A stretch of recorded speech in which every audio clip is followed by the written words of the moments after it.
एक कहानी जो है सुनानी और बहुत महत्वपूर्ण हो जाता है आज उत्तराखंड को समझना।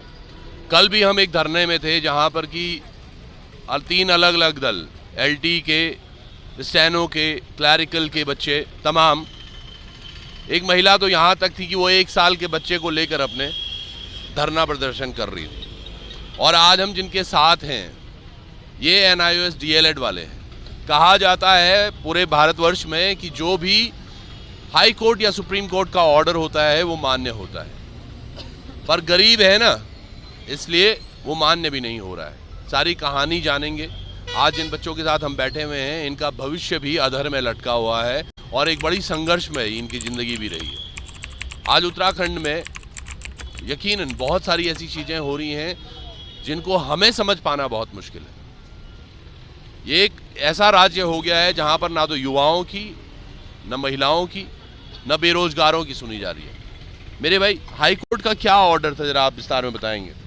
सर अभी हमारा जो 14 सितंबर में हाई कोर्ट का ऑर्डर आया है उसमें सर ये है कि सरकार पे 2000 रुपये पर पिटिशनर का सर जुर्माना भी दिया है कि आप इतने लंबे से इतना 2-2.5 साल से सर केस हाई कोर्ट में पेंडिंग से चल रहा था, काफ़ी टाइम से चल रहा था सर।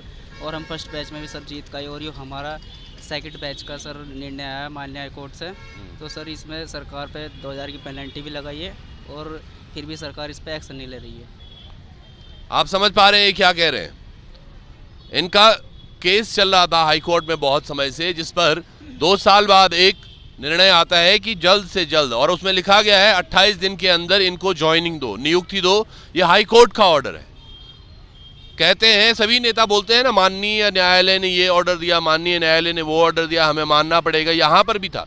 और साथ के साथ जितने ये बच्चे हैं, तब तकरीबन 380 हैं आप लोग, तो 380 ये नियुक्तियां होनी थी, जिन पे कहा गया था कि 2000 रुपये आपको फाइन भी देना होगा प्रति बच्चा।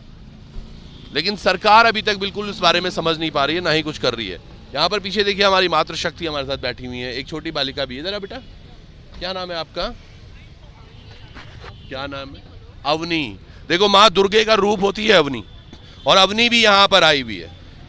इसने सोचा नहीं होगा कि मुझे भी धरना करना पड़ेगा अपनी मम्मी के साथ या पापा के साथ, लेकिन आज यहाँ पर पहुंची हैं। मैम, कहाँ से आए हो आप लोग? सर मैं बागेश्वर से आई हुई हूँ। अच्छा। तो अभी जो हमारी नियुक्ति होनी थी वो नहीं हो पाई है। सरकार कोई भी मतलब जो भी डिसीजन है वो डिक्लेयर नहीं कर रही है, तो जिससे हमें बहुत परेशानी हो रही है। आने जाने में हमारा पूरा दिन लग जाता है। करीबन 1 महीना हो गया हम यहाँ रेगुलर आ रहे हैं, लेकिन फिर भी सरकार हमारा कोई भी पक्ष पे कोई भी मतलब डिसीजन कर ही नहीं रही है कि हमें क्या करना चाहिए। हम सड़क पे बैठ गए, आज ये दिन आ गए हमारे। सही बात है, जो पढ़ा लिखा वर्ग है वो सड़क पर है। और ये कई दिनों से हम देख रहे हैं कि उत्तराखंड की जो दिशा है और दशा है वो किस तरह से बदहाल हुई जा रही है। क्योंकि आज जो समझना चाहता था, जिसको देखना चाहिए था, वो सो रखा है कहीं। एक और बहन भी यहाँ पर है। क्या नाम है आपका? सर मेरा नाम पूजा है। पूजा, कहाँ से आए हैं? मैं देहरादून से हूँ। देहरादून से ही है। जी। कैसा लग रहा है? हाई कोर्ट ने भी ऑर्डर दे दिया और उसके बाद भी अभी तक विलंब हो रहा है।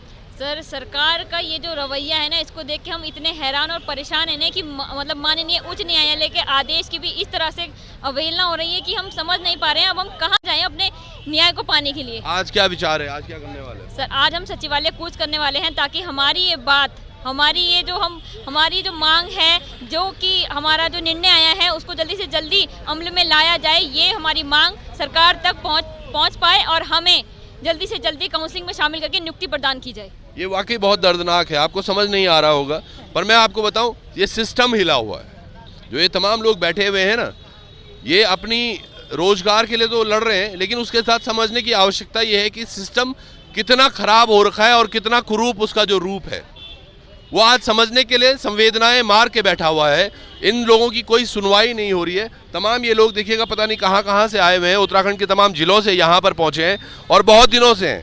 एक भाई ये देखिएगा बड़े प्यार से हमारी वीडियो बना रहे हैं। आप कहाँ से आए हैं भाई? मैं हरिद्वार से आया सर। हरिद्वार से आए जी। और ये दिव्यांग भी हैं सर? जी जी। क्या हो रहा है इस मामले में, और हर दिन इतनी प्रैक्टिस करनी पड़ती है आपको यहाँ में? बस क्या करें सर, सरकार ही ऐसा कर रही है हमारे साथ, दुर्व्यवहार कर रही है ना। ये एक चीज मैं पूछता हूँ, ये सरकार बनाई भी तो हम लोगों ने? जी बिल्कुल बनाई है सर, और बनाई है तो इसको जनता नीचे गिराएगी भी। एक तरफ अंकिता का प्रकरण है, वहां पर क्या हो रहा है वो समझ नहीं आ रहा है। इतने दिनों से सब मौन हो रखा है। युवा देखिएगा तमाम सड़कों पर है। इतनी सारी भर्तियां कैंसिल कर दी गई हैं। कुछ भर्तियां निरस्त करने के बाद इनको तो हाई कोर्ट का ऑर्डर आया है। ये कहते हैं कि हमें हाई कोर्ट का ऑर्डर है कि फटाफट नियुक्ति दो और जो विलंब किया है 2000 प्रति छात्र भी दो, पर ये नहीं हो रहा है। अब क्यों नहीं हो रहा है, कौन इसको दबा रहा है, वो एक बड़ी बात है। आप लोग भी लोकार्पण पर जुड़े रहिएगा। हम देखिए तमाम सवाल जरूर उठाते हैं, पर इन लोगों की बात जरूर सरकार को सुननी चाहिए। जुड़ेगा। बहुत बहुत धन्यवाद आपका। नमस्कार।